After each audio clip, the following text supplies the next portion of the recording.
Hi, everybody, and welcome to MoCo's Most Famous. I'm Joe Yasharoff, Director of Content at Montgomery Community Media in Rockville. Today, we're talking to the one and only Maury Povich, longtime television personality who first made his name locally in the 70s and 80s at WTTG, which is now Fox 5, hosting the 10 o'clock news, doing news and sports, I want to say, and Panorama, and then became a national TV fixture, hosting A Current Affair and the Maury Povich Show, which later became Maury. He's done a whole lot more than that, but that's in a nutshell.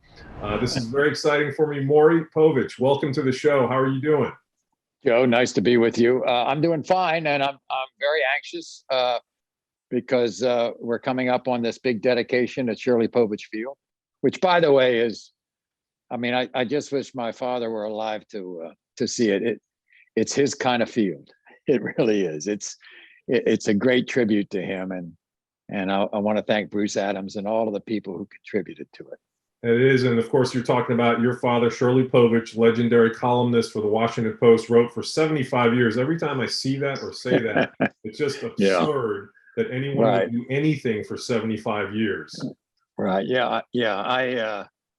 It's very interesting because if I added up all the time I've been around this business since the time I was an assistant to the old Washington Senators broadcaster, Bob Wolf, I've been around it for 60, and the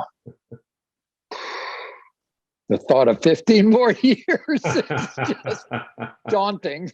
It is amazing. Well, people would be surprised that you say you've been at it 60 years, and if you don't mind me saying, I believe you're 82, and you look 60, right. So I'm not sure how you do that, but I don't know. Good Washington genes, I guess. Good genes.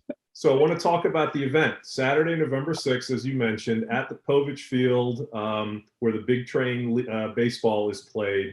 And there's going to be, I call it a statue, they call it a sculpture, so I'm not sure which is the accurate, but regardless, it's your dad, Shirley Povich, interviewing Walter Johnson. So there are two sculptures or statues, and they're going to be together as you walk in. I was there yesterday, so I got to see the statues, but I didn't see them because it wouldn't let me. They were covered. So they're waiting until the actual unveiling.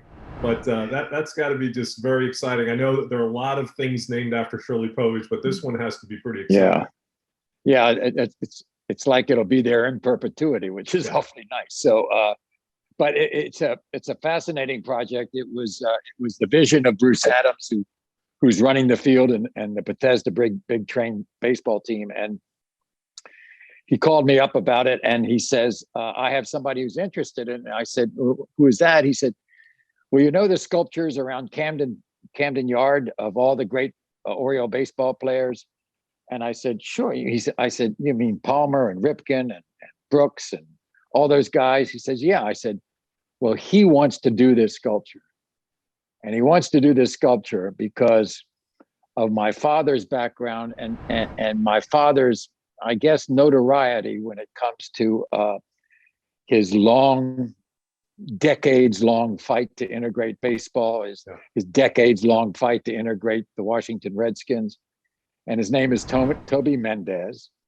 And his father was the CIA officer in Iran when the Iranian Revolution took place and those 60-some hostages were taken in 1979, I think. And his father was the CIA officer, by the way, played by Ben Affleck in the movie. Not bad. Argo.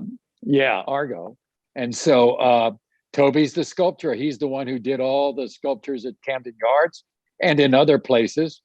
And so he's the one who did it. And I was there from start to finish because I would go to his studio, which is kind of in a mountainous territory outside Hagerstown. And he would bring me back every so often. Well, did I get your father's clothes right? Did I get his eyes right? And we would make just little modifications, but for the most part, he was spot on. That's amazing to kind of get behind the scenes on how this stuff actually works. Yeah, and actually he also consulted Walter Johnson's grandson, who wrote the book on him, Hank Thomas. And so Hank was able to go up there and kind of modify what his grandfather looked like. So in a way, is it even cooler? It's not just your dad; it's your dad with Walter Johnson, two Yeah. legends of Washington D.C. Yeah. My father would be so proud to be associated with Walter. He really, I'd say, I mean, just through the years that we talked about sports and talked about sports personalities. I mean, the man he held in the highest regard was Johnson. Mm-hmm. And it's almost like he said, you know, it was not because of his overwhelming talent as a pitcher, but he says it was because of his manners as a man. He said he was the most decent, humble, humane person he ever met in sports. Wow. And because of those reasons, I think he would be so gratified to be sitting next to Walter interviewing, and which he did many, many times during my father's career. So now, Maury, when you're back in town and you go to a game, you walk into the main entrance, and there they are. That's kind of overwhelming. You know, it's one thing to see my father's name. The press center at Nationals Park is named after my father, and that's nice. And we have a nice little exhibit of some of his memorabilia. But you know, this is a life-size, and to see a life-size replica is something else. This is definitely another level. Also, your father, the Povich Center, the Shirley Povich Center of Sports Journalism at the University of Maryland, which I know you do a lot for. And full disclosure, I teach a class there. So I saw that.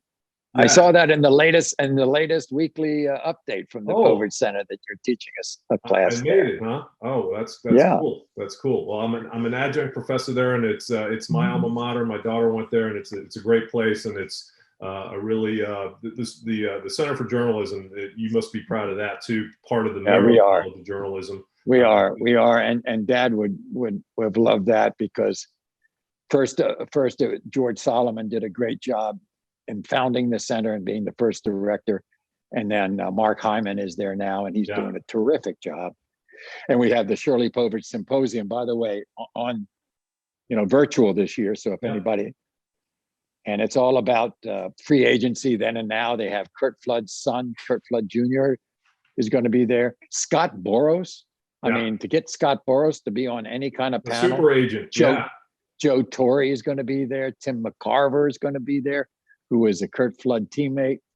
It's going to be a spectacular thing on November 16th. Yep, you said the date, Tuesday, November 16th from 7 to 8:30. I'll definitely be I'll be there virtually. So looking forward to that. And those are always great. You've had some Bob Costas in the past, and you've been the MC in some of the best kind of symposiums that I have been a part of. So right. All right, Maury. So I want to ask you a little about yourself. So are you, what are you up to these days, if I may ask? Well, I'm still doing my talk show. We're right in the middle of taping right now. Unfortunately, I can't have any audience this year because of COVID still being around, but I do my talk show. It's on Channel 50 in Washington. My research people have told me now that when it comes to daytime TV talk show hosts, I'm the GOAT. I'm the longest running talk show host in daytime in the history of TV. It's now been 31 years. So in the history of TV? Oh my. Yes. Wow. Yeah, I mean, Oprah and Donahue, I guess, quit too early. That's great. So what does that mean to you, the fact that you've been doing it longer than those folks? It just means I'm lucky enough to hang around. I mean, I feel like the Tom Brady of daytime TV. That's a pretty good thing to feel like. Now, do you still have as much fun doing it now as you did a few years ago?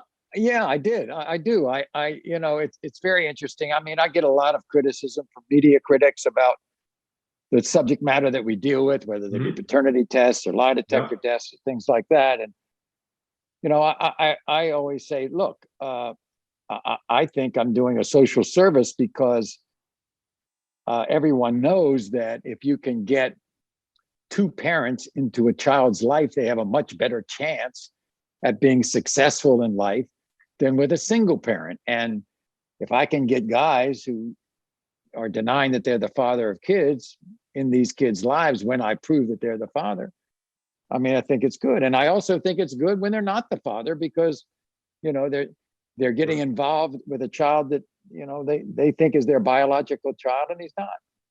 So she's not.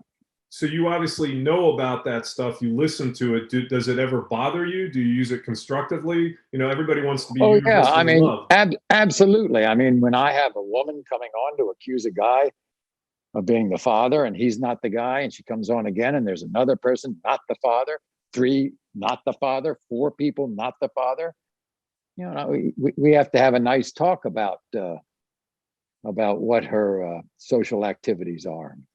All right, so just briefly, I wanted to go back in time with you a little bit to WTTG before it was Fox 5. Right. You know, that's where at least I think that you made your name for yourself, you know, hosting the 10 o'clock show, Panorama. So Right. what were those days like back in the 70s and the 80s? Boy, well, actually, it started, I went to Channel 5. When it started, the 10 o'clock news started in the fall of 1966. Okay. And this is a real good story. I don't think anybody knows this story. Ah. I hope the other person involved doesn't get upset, but this is what happened in 1966. Channel 5 wanted to do a news show. They had never done any news shows. They were the first station on the East Coast to produce a 10 o'clock news. No other station in the East had a 10 o'clock news, because it was always the NBC affiliate, the CBS affiliate, the ABC affiliates, and all their late newses were 11 o'clock after the network programming went off.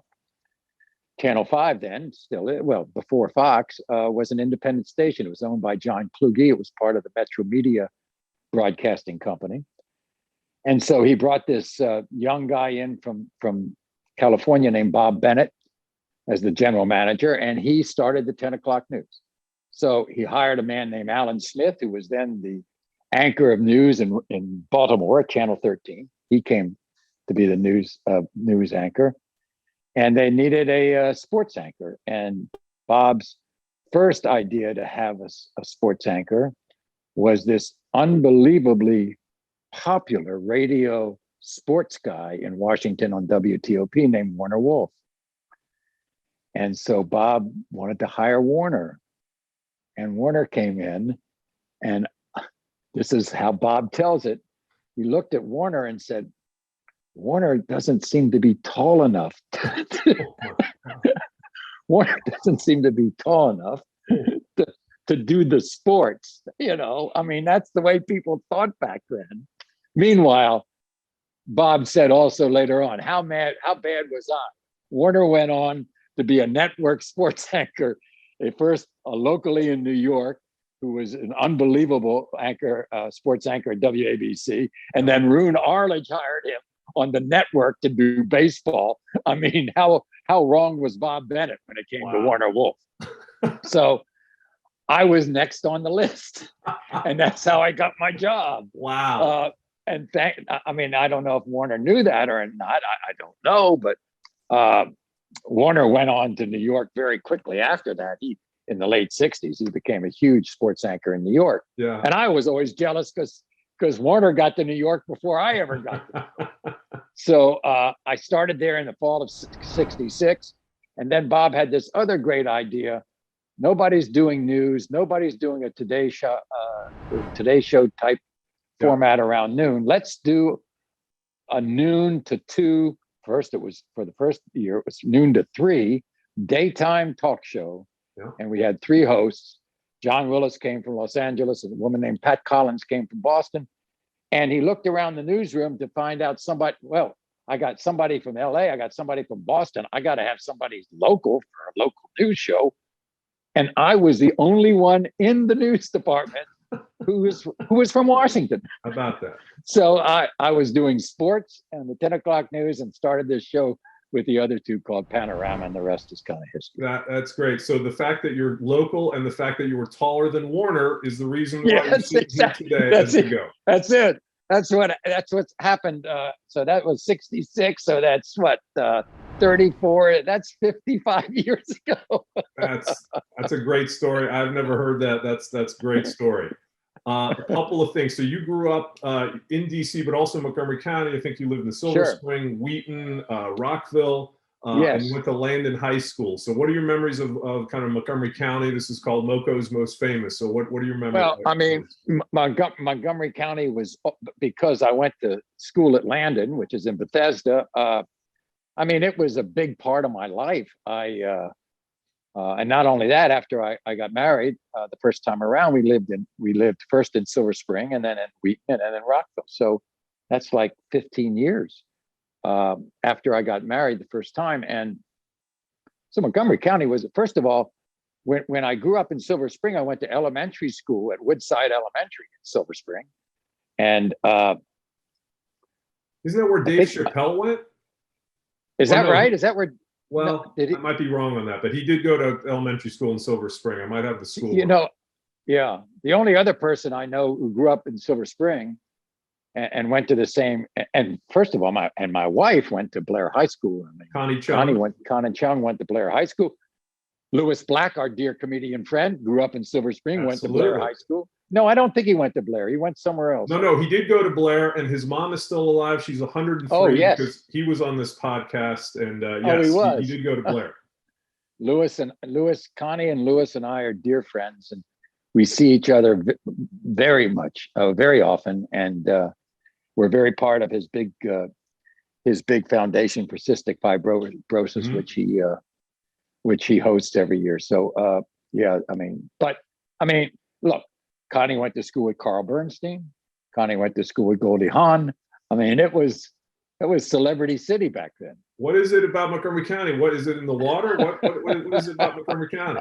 I don't know. I mean, when I was at Landon, I mean, we used to play BCC all the time. Is BCC still around? Yes. And so we used to play them, and we also played Wilson, for instance, in the city. But when I was going to school, this was before schools like Walt Whitman. I mean, there was no Walt Whitman in the 1950s. That's where I went. Yeah. Is that right? Yeah. And Whitman became a big school for people not only in sports. I mean, athletes and celebrities as well. So absolutely, it's the place to be from. So the show's called MoCo's Most Famous. Do I need to change it to Mopo's Most Famous for this episode? Yeah. Right. No? Well, it's a very interesting. When I was going to school back at Landon, a lot of people called me Mo. My mother hated it. Why can't people call you by your own real name, Maury? Why do they have to call you Mo? Some people called me Po. And then I after years at Panorama and the 10 o'clock news, I moved to Chicago. And if you go down to a newsroom, since you worked in newsroom, you have a big chalkboard about where the reporters are, what stories they were covering that particular day. And so Pat O'Brien, another guy who went on to a great career at CBS, Pat O'Brien was one of my reporters when I was anchoring the news in Chicago. And he comes in and he says, who is this new reporter they got there? Because they had initials up, because it was an M period and a M and a period and a P and a period. Who's this guy Mopo? So that's stuck for the last 45 years. It's stuck. All right. So a couple more things for you. So Connie Chung, also a legendary television personality and popular. How is she doing? She's doing fine. Connie is in the middle of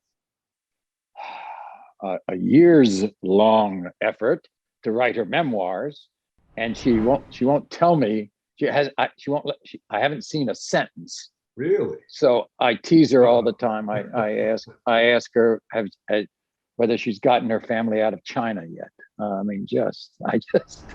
I don't know where she is in this thing. Wow. But I think she got a good lesson looking at all the reviews of Katie Couric's memoir. So I think you can expect something different. All right. Well, that's something to look for. All right. I got to ask you about your golf game because I know you're not a good golfer. You're a very, very good golfer. And I believe two-time club champion at Woodmont. And you used to be in that celebrity golf tournament that we watch on TV that Jim Carvelis, speaking of old Channel 5 people, started. How's the golf game, and when did you become so good? Well, that's a Montgomery County story too. I never played golf when I was a kid. I was a classic baseball, basketball, football player at Landon, and those are the three sports those are the three sports I followed all the time. So that's what we had. This is before hockey, before anything. And when I finally, and at Channel 5, when I was looking at Channel 5, my father had joined Woodmont Country Club later in his years. And he said to me, it's the classic thing. He says, look, if you don't join before 30, you're not going to get the legacy discount. And I don't have $5,000 to buy you a membership at the Woodmont Country Club. So if you don't come in now before you're 30, forget about it. So I joined right before I was 30. I was probably, I don't know, maybe because of my high school athletics, I was probably a 15 to 20 handicapper when I first started. And then I got to be pretty good, and I won three club match play championships and 2 club medal play championships. And so I got to be pretty good. And then when I was 50, Connie bought me my first instructor, who's now been around me for 32 years, Peter Costas, and he came and really taught me. Yeah, and Peter Costas taught me the game. I'm, as Connie says, I introduced you to the golf god of golf, and now he's become the golf devil because you chase him around the country all the time. But in fact, next week I'm going back to Woodmont to play golf right after the dedication because I'm still an out-of-town member. David Dorn, the head pro there, is the director of golf, is just terrific. He grew up there at Woodmont, and so I mean, I was good enough at 60 to qualify for the U.S. Senior Amateur, and I played the match play at the U.S. Senior Amateur. I played in 3 British Senior Amateurs, but now, I mean, I struggle. But it's very interesting, Joe. I'm listed as a 4 handicap, and that's fine. But if I shoot my age, I am very depressed. I'm very depressed. Well, and I would celebrate if I shot an 82 and you would be depressed. And that's the difference in levels. But shooting your age, for those that don't know, for those who aren't golf fans, that's a big, big deal. And you do it all the time. So that's pretty cool. The only goal I set was I wanted to do it before I was 70. And so in the middle of my 69th year, I did it for the first time. So that was better. That was good. Yeah. Wow. Okay. So last thought on the sculpture unveiling. You know, there are going to be some great guests there. I know the public can't go because they're limiting the people, but it will be live streamed. Just go ahead. I'm more than, there are going to be about 100 people, and a lot of them have been the contributors and the supporters of the field all these years. I mean, the field has been there for now, my gosh, I got to think almost right after my father died. So that's 1998. So sounds about right. I think it was dedicated in 1998. And one person I really am anxious to see, who I am so devoted to, is Don Graham, the former publisher of the Washington Post, whose mother, Catherine Graham, was the publisher, whose father, Eugene Meyer, was there to rescue the paper in 1932, and who my father, he was kind of like my father's surrogate father. And so Don, who has been so great to my family all these years and a big contributor to the field, is going to be there. That's great. Maury, this has been such an honor for me, a treat. Thank you so much for spending time with us, and really have a great time at the unveiling on Saturday. Thanks, Joe. I'm so happy to be with you. It brings back a lot of great memories. Thanks so much. We could have gone on for 2 hours, but you don't have 2 hours, so we're going to wrap it up. And thank you, everybody, for watching, and see you next time on MoCo's Most Famous, or is it Mopo's Most Famous? Either way, have a great day, everybody. Thank you.